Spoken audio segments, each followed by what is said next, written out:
Dears, welcome back to MS solution. It's me Adarsh. മക്കളെ, നമ്മൾ ഇന്ന് നമ്മുടെ 4ാമത്തെ ചാപ്റ്ററിലെ കൺസ്യൂമർ റൈറ്റ്സ് ആൻഡ് പ്രൊട്ടക്ഷൻ, ഉപഭോക്താവ് അവകാശങ്ങൾ സംരക്ഷണം എന്ന ചാപ്റ്ററിലെ ഏറ്റവും ഇമ്പോർട്ടന്റ് ആയിട്ടുള്ള കുറച്ച് ക്വസ്റ്റ്യൻസ് പരിചയപ്പെടാൻ പോവുകയാണ്.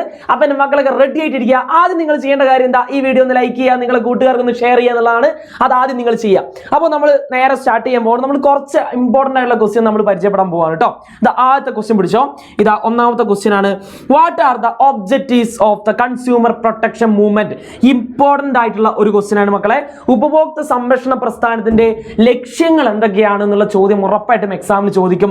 അത് നിങ്ങൾ പഠിക്കാതെ നിങ്ങൾ പോവരുത്. ഇമ്പോർട്ടന്റ് ആയിട്ടുള്ള സാധനമാണ്. അവിടെ നിങ്ങൾ ആദ്യം പഠിക്കേണ്ട പോയിന്റ് എന്താ അറിയോ?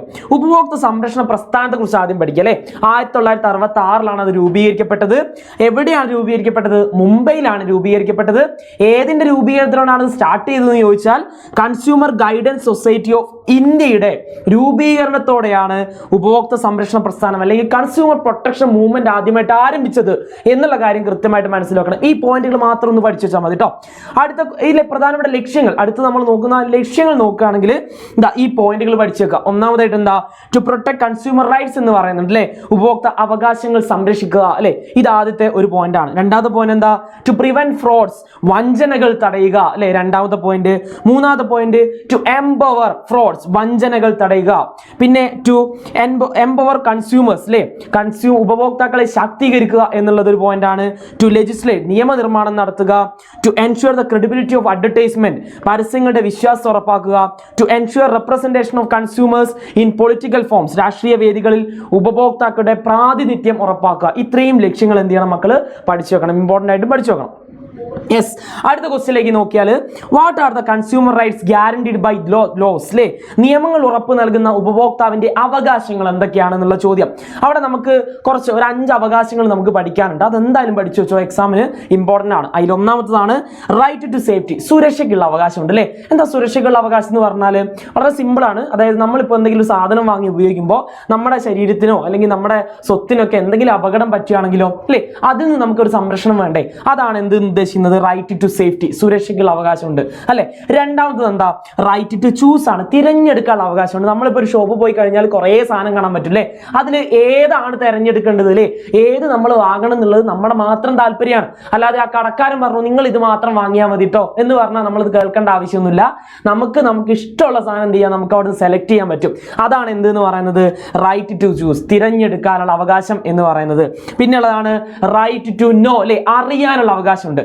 നമ്മളൊരു സാധനം വാങ്ങുന്ന സമയത്ത് ആ സാധനം എന്തുകൊണ്ടാണ് നിർമ്മിച്ചത് എന്നുള്ള കാര്യം അറിയാനുള്ള അവകാശം ആർക്കുണ്ട്? നമുക്ക് ഉണ്ട്. അതും കൂടെ എന്ത് ചെയ്യുക, ഒന്ന് മനസ്സിലാക്കുക. പിന്നെയുള്ള ഒരു അവകാശമാണ് എന്ത്?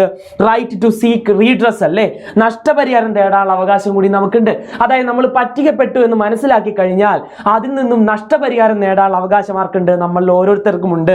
റൈറ്റ് ടു കൺസ്യൂമർ എഡ്യൂക്കേഷൻ, ഉപഭോക്തൃ വിദ്യാഭ്യാസം നേടാനുള്ള അവകാശമുണ്ട്. അതായത് ഒരു ഉപഭോക്താവിന് ആവശ്യമായിട്ടുള്ള അവകാശങ്ങൾ എന്തൊക്കെയാണ്, അയാൾക്ക് എന്തൊക്കെ ചെയ്യാൻ പറ്റും, എങ്ങനെയാണ് സാധനങ്ങൾ വാങ്ങുക, ഈ വിപണി എങ്ങനെയാണ്, ഈ മാർക്കറ്റ് എങ്ങനെയാണ് എന്നുള്ളതൊക്കെ മനസ്സിലാക്കി തരുന്നതിനാണ് നമ്മൾ ഉപഭോക്തൃ വിദ്യാഭ്യാസം എന്ന് പറയാം, കൺസ്യൂമർ എഡ്യൂക്കേഷൻ എന്ന് പറയാം.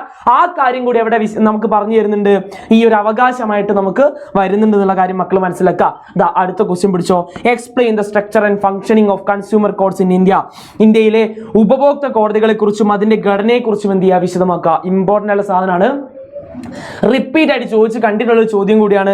അതുകൊണ്ട് മക്കൾ എന്ത് ചെയ്യുക, ഉറപ്പായിട്ട് ഇത് പഠിച്ചു വെക്കുക. കൺസ്യൂമർ കോടതികൾ എന്ന് പറയുമ്പോൾ 3 തലത്തിലാണ് അത് നിൽക്കുന്നത് അല്ലെ. എങ്ങനെയാ?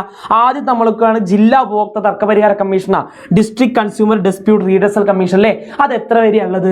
1 കോടി രൂപ വരെ നഷ്ടപരിഹാരമാണെങ്കിൽ നമുക്ക് അവിടെ പോയാൽ മതി അല്ലേ. ഇനി അതല്ല, 1 കോടി രൂപ മുതൽ 10 കോടി രൂപ വരെയുള്ള ഒരു നഷ്ടപരിഹാരമാണ് നമുക്ക് ലഭിക്കേണ്ടതെങ്കിലോ നമ്മൾ നേരെ പോകേണ്ടത് സംസ്ഥാന ഉപഭോക്തൃ തർക്കപരിഹാര കമ്മീഷനിലേക്കാണ്, സ്റ്റേറ്റ് കൺസ്യൂമർ ഡിസ്പ്യൂട്ട് റീഡസൽ കമ്മീഷനിലേക്കാണ് നമ്മൾ പോകേണ്ടത് അല്ലേ. ഇനി അതല്ല, 10 കോടിക്ക് മുകളിലാണ് നമുക്ക് നഷ്ടപരിഹാരം കിട്ടുന്നതെങ്കിലോ നേരെ നമ്മൾ എങ്ങോട്ടേക്ക് പോകണം? നാഷണൽ ഡിസ്പ്യൂട്ട് റീഡസൽ കമ്മീഷനിലേക്ക് നമ്മൾ പോകണം അല്ലേ. നാഷണൽ കൺസ്യൂമർ ഡിസ്പ്യൂട്ട് റീഡസൽ കമ്മീഷനിലേക്ക് നമ്മൾ പോകണം. ദേശീയ ഉപഭോക്തൃ തർക്കപരിഹാര കമ്മീഷനിലേക്കാണ് നമ്മൾ പോകേണ്ടത്. അപ്പൊ ഇതാണ് ഇതിന്റെ ഒരു ഘടന എന്ന് പറയുന്നത് അല്ലേ. ഇനി ഏറ്റവും മുകളിലായിട്ട് ആരുണ്ട്? നമ്മുടെ സുപ്രീം കോടതി ഉണ്ട് എന്നുള്ള കാര്യം കൂടെ എന്ത് ചെയ്യുക, മക്കള് മനസ്സിലാക്കേണ്ടതുണ്ട്. ഓക്കെ. അപ്പോൾ അതിന്റെ കൂടെ തന്നെ മക്കളോട് പറയാനുള്ള ഒരൊറ്റ കാര്യമാണ് നമ്മുടെ ഫ്രീഡം ഓഫറിന്റെ കാര്യമാണ് കേട്ടോ. 3 3 ദിവസം മാത്രമാണ്. അത് ഇന്നും കൂടിയാണ് ലാസ്റ്റ് ഡേറ്റ് ആണ് മക്കളെ. അതുകൊണ്ട് ഈ ഒരു കാര്യം നിങ്ങൾ എന്ത് ചെയ്യേണ്ട, നിങ്ങൾ അത് വെറുതെ കളയണ്ട. നേരെ നിങ്ങൾ എന്ത് ചെയ്യുക, താഴെ കാണുന്ന നമ്പറിൽ ഒന്ന് കോൺടാക്ട് ചെയ്യുക. 7902 400 800 എന്ന് പറഞ്ഞ നമ്പറിൽ ഒന്ന് കോൺടാക്ട് ചെയ്യുക. 3 ദിവസത്തെ ഓഫറാണ്. 1947 രൂപ നിങ്ങൾക്ക് കുറഞ്ഞു കിട്ടും. അത് പ്രീമിയം ബാച്ചിന് കേട്ടോ. 1947 രൂപ കുറഞ്ഞു കിട്ടും എന്ന് പറയുമ്പോൾ നിങ്ങൾക്ക് ഇനി 1 വർഷത്തേക്ക് ആ ബാച്ച് കിട്ടുന്നതിന്റെ അർത്ഥം അല്ലേ. അപ്പൊ എന്ത് ചെയ്യുക, കൃത്യമായിട്ട് എന്ത് ചെയ്യുക മക്കൾ, ഇതാ ഈ ഒരു കാര്യം കൃത്യമായിട്ട് നോക്കുക. ഫ്രീഡം ഓഫറാണ്, ഇന്നാണ് അതിന്റെ ലാസ്റ്റ് ഡേറ്റ്. 1947 രൂപയാണ് നിങ്ങൾക്ക് എന്ത് ചെയ്യുന്നത്, കുറഞ്ഞു കിട്ടുന്നത്.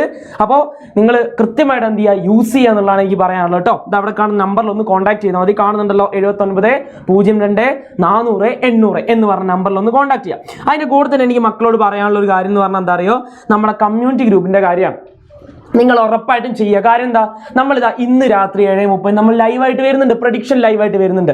അപ്പോൾ ആ ലൈവിന്റെ നോട്ടുകളൊക്കെ നിങ്ങൾക്ക് ഇനി എവിടെ തെരഞ്ഞു നടക്കേണ്ട കാര്യമില്ല. നേരെ കമ്മ്യൂണിറ്റി ഗ്രൂപ്പ് ചെന്നാൽ, കമ്മ്യൂണിറ്റി ചാനലിൽ ചെന്നാൽ അവിടെ നിങ്ങൾക്ക് നോട്ട് കിട്ടും അല്ലേ. അതിനുവേണ്ടി നിങ്ങൾ ചെയ്യേണ്ട താഴെ കാണുന്ന ലിങ്കിൽ ഒന്ന് ക്ലിക്ക് ചെയ്ത് നേരെ നമ്മുടെ ഓണം സ്പെഷ്യൽ കമ്മ്യൂണിറ്റി ഗ്രൂപ്പിൽ എന്ത് ചെയ്യുക, ഒന്ന് ജോയിൻ ചെയ്യുക മാത്രം ചെയ്താൽ മതി. അങ്ങനെ ചെയ്തു കഴിഞ്ഞാൽ നിങ്ങൾക്ക് എല്ലാ നോട്ടുകളും കാര്യങ്ങളും എന്ത് ചെയ്യും, നിങ്ങൾക്ക് അവിടെ ലഭിക്കുന്നതായിരിക്കും.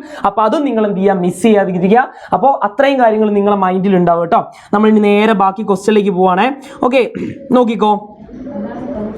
ഓക്കെ, ഉപഭോക്തൃ വിദ്യാഭ്യാസത്തിന്റെ ലക്ഷ്യം എന്താണ്? അടുത്തൊരു ഇമ്പോർട്ടൻറ്റ് ചോദ്യമാണ്. What is the aim of consumer education അല്ലേ. എന്താ കൺസ്യൂമർ എഡ്യൂക്കേഷൻ കൊണ്ടുള്ള ഒരു പ്രധാനപ്പെട്ട ഒരു ലക്ഷ്യം എന്ന് പറയുന്നത്?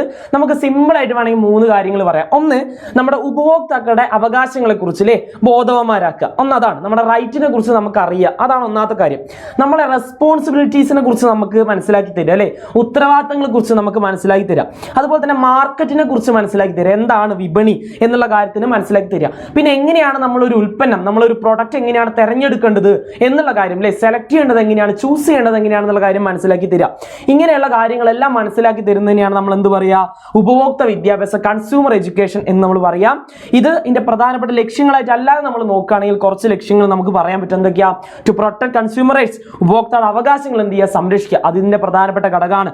To make consumer aware of their responsibilities അല്ലേ, ഞാൻ പറഞ്ഞ പോലെ തന്നെ ഉത്തരവാദിത്തങ്ങളെ കുറിച്ച് എന്ത് ചെയ്യുക, ബോധവാന്മാരാക്കുക. To ensure safety in trade, especially online trade അല്ലേ. വ്യാപാരത്തിൽ നമ്മളിങ്ങനെ കച്ചവടമൊക്കെ ചെയ്യുന്ന സമയത്ത് അല്ലെങ്കിൽ നമ്മൾ എന്തെങ്കിലും സാധനം വാങ്ങുന്ന സമയത്ത് അതിൽ സുരക്ഷ ഉറപ്പാക്കുക അല്ലേ. അതിൽ ഏറ്റവും കൂടുതൽ നമ്മൾക്ക് ഓൺലൈനും കൂടി എന്തുണ്ട് ഇവിടെ നമ്മൾ ഇൻക്ലൂഡ് ചെയ്യുന്നുണ്ട്, നമ്മുടെ ഇവിടെ ഉൾപ്പെടുത്തുന്നുള്ള കാര്യം കൂടി എന്ത് ചെയ്യാൻ മനസ്സിലാക്കേണ്ടതുണ്ട്. ഓക്കെ, പിന്നെ എന്താണ്? To identify ethics and regulations in the market, വിപണിയിൽ ധാർമ്മികതയുണ്ട്, ചട്ടങ്ങളുണ്ട്, അതൊക്കെ തിരിച്ചറിയുക. To create awareness about consumer protection law അല്ലേ, ഉപഭോക്തൃ സംരക്ഷണ നിയമത്തെ കുറിച്ച് എന്ത് ചെയ്യുക, ബോധവൽക്കരണം നടത്തുക. ടു എൻഷുർ ഹെൽത്ത് സേഫ്റ്റി, ആരോഗ്യ സുരക്ഷ ഉറപ്പാക്കുക. ടു പ്രൊമോട്ട് കൺസ്യൂമർ ജസ്റ്റിസ്, ഉപഭോക്തൃ നീതി പ്രോത്സാഹിപ്പിക്കുക. അപ്പോൾ ഇത്രയും ചോദ്യങ്ങൾ എന്ത് ചെയ്യാം മക്കൾ, അടിപൊളിയായിട്ട് മക്കളെ പഠിക്കാം. ഇതൊക്കെ വളരെ ഇമ്പോർട്ടൻ്റ് ആയിട്ടുള്ള ചോദ്യമാണ്. ഇനിയും ചോദ്യങ്ങളുണ്ട് കേട്ടോ, ഇല്ലാന്നല്ല, വളരെ ഇമ്പോർട്ടൻ്റ് ആയിട്ടുള്ള കുറേ ചോദ്യങ്ങളുണ്ട്. അതും കൂടെ അതെല്ലാം ഒരുമിപ്പിച്ചുകൊണ്ട് നമ്മൾ എപ്പോഴും വരുന്നുണ്ട്, നമ്മുടെ 7:30 നമ്മൾ ലൈവിൽ വരുന്നുണ്ട്. അപ്പോൾ ആ ലൈവ് മക്കൾ ഉറപ്പായിട്ടും വരിക, നിങ്ങളെ കൂട്ടുകാരെ കൂടി കൂട്ടി വരിക. അതിൻ്റെ കൂടെ തന്നെ ഇപ്പോഴേ പോയിട്ട് എന്ത് ചെയ്യുക, ആ ലൈവ് പോയിട്ട് ലിങ്ക് ഒന്ന് ലൈക്ക് ചെയ്ത് വെക്കുക, നോട്ടിഫിക്കേഷൻ ഓൺ ആക്കി വെക്കുക. അങ്ങനെയാണെങ്കിൽ കറക്റ്റ് സമയത്ത് നിങ്ങൾക്ക് എന്ത് ചെയ്യും, നോട്ടിഫിക്കേഷൻ വരും. അപ്പോൾ നമുക്ക് ഒരുമിച്ച് രാത്രി നിന്ന് പഠിക്കാം. പ്രഡിക്ഷൻ്റെ ക്വസ്റ്റ്യൻസ് ആയിട്ട് ഞങ്ങൾ എല്ലാവരും വരുന്നുണ്ട്. STK, ഷനൂബ് സാറ്, ഞാൻ അല്ലേ, റബി സാർ എല്ലാവരും എന്ത് ചെയ്യുന്നുണ്ട്, അതിൽ വരുന്നുണ്ടാവും. അപ്പോൾ അടിപൊളിയായിട്ട് എന്ത് ചെയ്യാം, നമുക്ക് പഠിക്കാം. അപ്പോൾ നമുക്ക് വൈകുന്നേരം രാത്രി കാണാം. അതുവരേക്കും എല്ലാവർക്കും ബൈ.